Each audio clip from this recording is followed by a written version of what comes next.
وہ صرف 10 برس کا تھا جب اس کے والد کو قتل کر کے اسے غلام بنا لیا گیا۔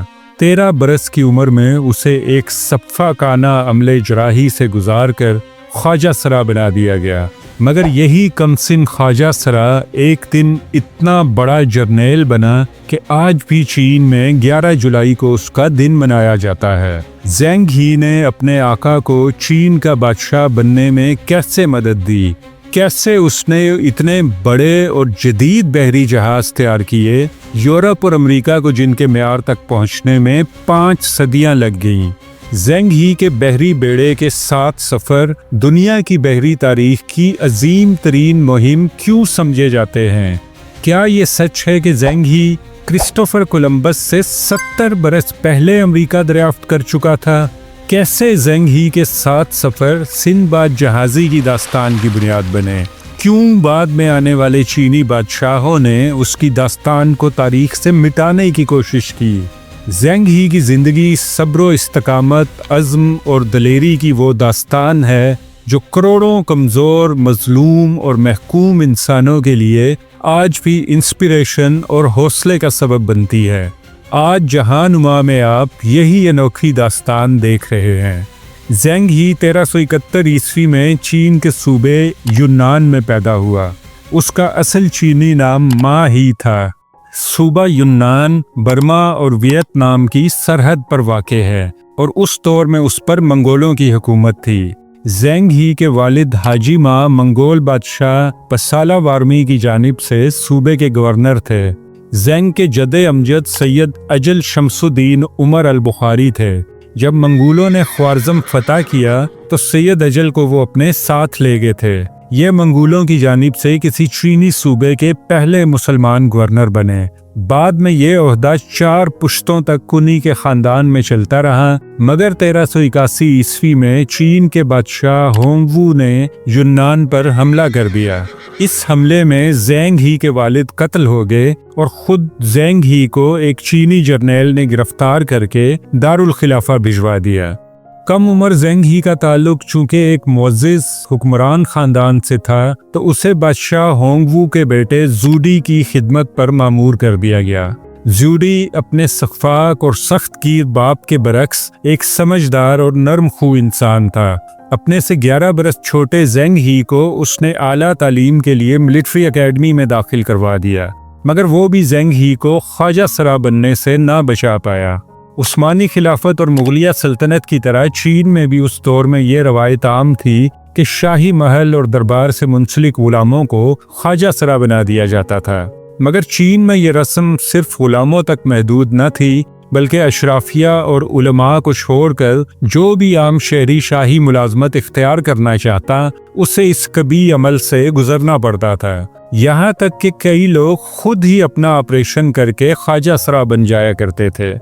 زینگ ہی جب بلوغت کی عمر کو پہنچا تو وہ بھی اس ظالمانہ رسم کا نشانہ بن گیا۔ انتہائی معزز حکمران گھرانے سے تعلق رکھنے والا زینگ ہی غلام بن کر اپنے خاندان اور قبیلے سے تو بچھڑ ہی چکا تھا، اب خواجہ سرا بن کر وہ ہمیشہ کے لیے تنہا ہو گیا تھا، مگر اس نے اس غلامی اور محرومی کو خود پر حاوی نہیں ہونے دیا۔ ایک لادین ماحول میں رہتے ہوئے بھی اس نے نہ تو اسلام ترک کیا اور نہ ہی وفاداری اور دلیری جیسی خاندانی روایات کو چھوڑا۔ اسے احساس تھا کہ شہزادہ زیوڈی اس پر اعتماد کرتا ہے اور اس نے اپنے والد کی مخالفت کے باوجود اسے ملٹری اکیڈمی میں شہزادوں اور رئیس زادوں کے ساتھ تعلیم و تربیت کا موقع فراہم کیا ہے۔ زینگ ہی نے اس موقع سے بھرپور فائدہ اٹھایا اور صرف 18 برس کی عمر میں وہ اتنا قابل جرنیل بن گیا کہ منگولوں کے خلاف لڑی جانے والی بڑی لڑائی میں ہراول دستوں کی قیادت کی اور منگولوں کو شکست میں اہم کردار ادا کیا۔ زینگ ہی ایک شاندار اور طاقتور نوجوان تھا۔ کہا جاتا ہے کہ اس کا قد 7.25 فٹ سے زائد تھا اور اس کا سینہ 60 انچ چوڑا تھا۔ اس کی آواز بلند اور بھاری تھی اور چہرہ خوبصورت اور روبدار تھا۔ جنگ میں وہ اپنے سپاہیوں کے شانہ بشانہ لڑتا تھا اور اس کی سپاہ اسے بہت پسند کرتی تھی۔ جب منگ بادشاہ ہونگ وو کا انتقال ہوا تو حکومت اس کے پوتے اور زیوڈی کے بھتیجے زو یونون کو مل گئی۔ زیوڈی نے اس کی وفاداری کا حلف اٹھایا، مگر جب بادشاہ نے اس کے ساتھ زیادتیاں شروع کی تو اس نے علم بغاوت بلند کر دیا۔ زیوڈی کی فوج کی قیادت زینگ ہی نے سنبھالی اور ایک خوفناک جنگ میں شاہی فوج کو شکست فاش دے کر زیوڈی کی بادشاہت کا راستہ ہموار کر دیا۔ بادشاہ بننے کے بعد زیوڈی نے زینگ ہی کو شاہی ملازمین کا گرینڈ ڈائریکٹر مقرر کر دیا۔ اس عہدے پر فائز ہونے والا وہ پہلا خواجہ سرا تھا۔ اس وقت تک ہندوستان کی طرح چین بھی دنیا سے الگ تھلگ رہتا تھا، گو کہ ان کی عربوں کے ساتھ تجارت کئی صدیوں سے جاری تھی، مگر چینی پڑوسی ریاستوں تک سے زیادہ قریبی تعلقات نہیں رکھتے تھے۔ جب سلطنت میں استحکام آیا تو زیوڈی نے فیصلہ کیا کہ دیگر ملکوں سے تعلقات کے فروغ اور سمندری راستوں پر چین کی برتری ثابت کرنے کے لیے ایک بحری مہم شروع کرنی چاہیے۔ اس مہم کی سربراہی اس نے زینگ ہی کے سپرد کی۔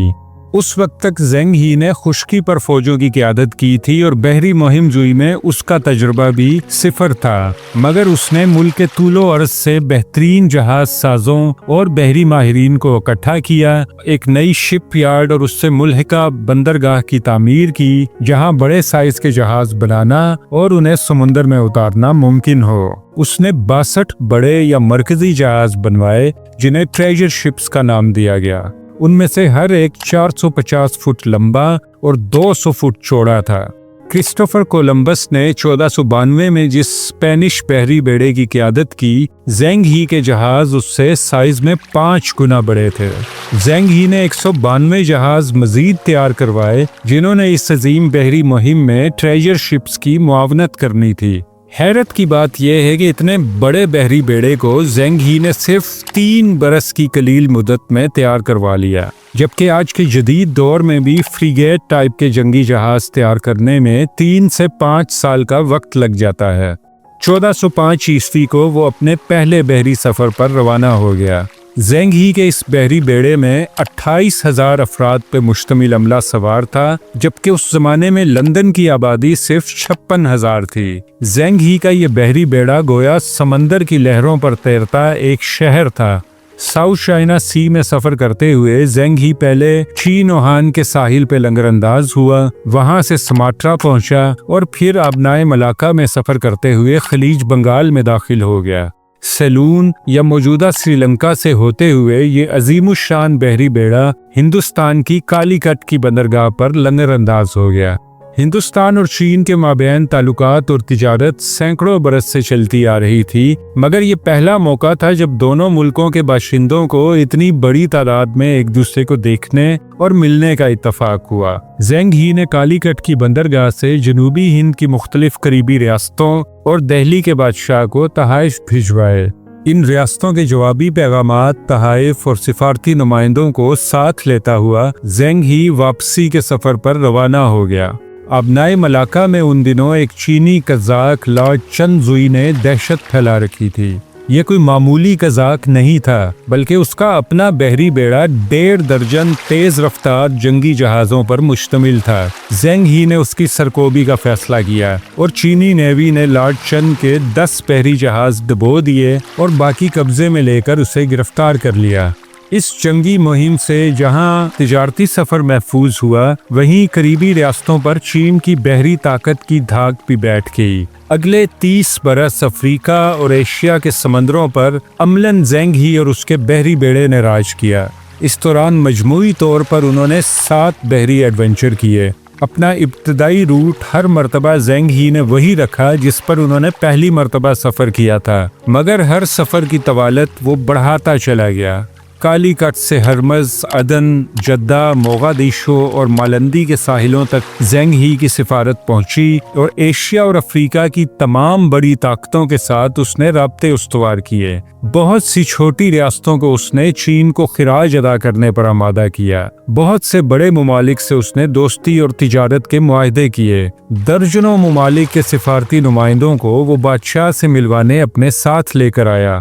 اس کی یہ سفارتی و تصویراتی مہم مجموعی طور پر پرامن رہی، مگر قزاقوں کو زیر کرنے کے علاوہ ایک مرتبہ اس نے چین مخالف سیلون کے بادشاہ کو جنگ میں شکست دے کر اس کی جگہ نیا بادشاہ تعینات کیا۔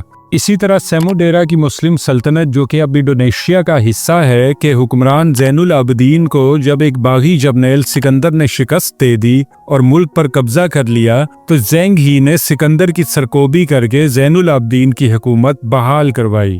سید اجل بخاری سے اس کے والد تک زینگ ہی کے خاندان کی ہر نسل نے فریضہ حج ادا کر رکھا تھا۔ زینگ ہی کو مگر اپنی سفارت کے دوران حج کا موقع نہ مل سکا، لیکن اس نے مشرق بعید اور مشرق وسطیٰ کے ساحلوں پر کئی ایک مساجد تعمیر کروائی۔ اس نے بحری بیڑے میں بہت سے عرب جہاز راں بھرتی کیے، کیونکہ عربوں کا بحری تجربہ چینیوں سے بہت زیادہ تھا۔ ان عربوں سے اس نے اشاعت اسلام کا کام بھی لیا۔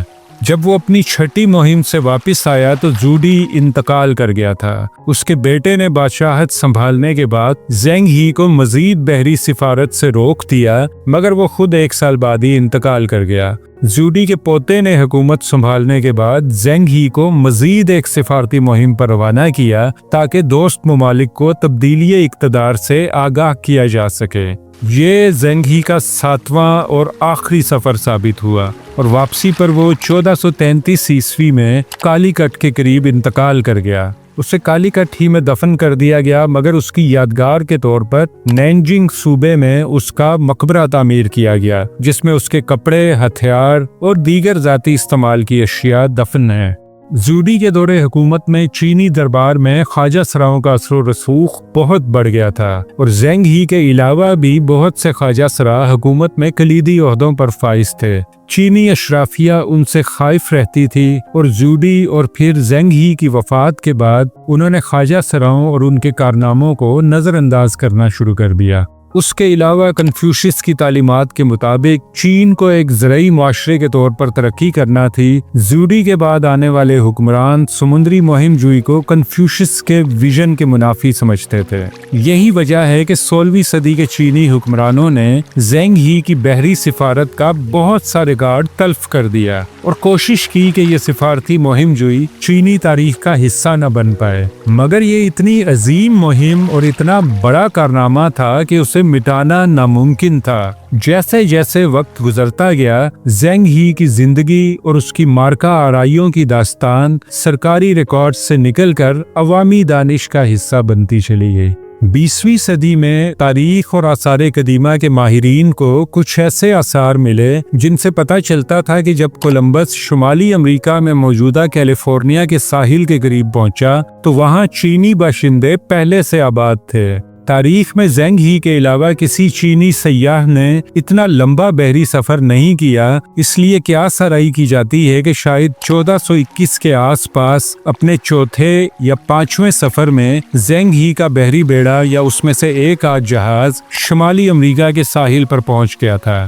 اس تھیوری کو تقویت اس بات سے ملتی ہے کہ مشرق بعید اور افریقہ کے دیگر کئی ایک ساحلوں پر بھی زینگ ہی کے عملے میں شامل بہت سے افراد رک گئے تھے اور ان کی نسلیں وہاں آج بھی آباد ہیں، لیکن چونکہ زینگ ہی کی سفارت سے متعلقہ ریکارڈ کا بڑا حصہ ضائع ہو گیا ہے تو اس تھیوری کی تصدیق ممکن نہیں ہے۔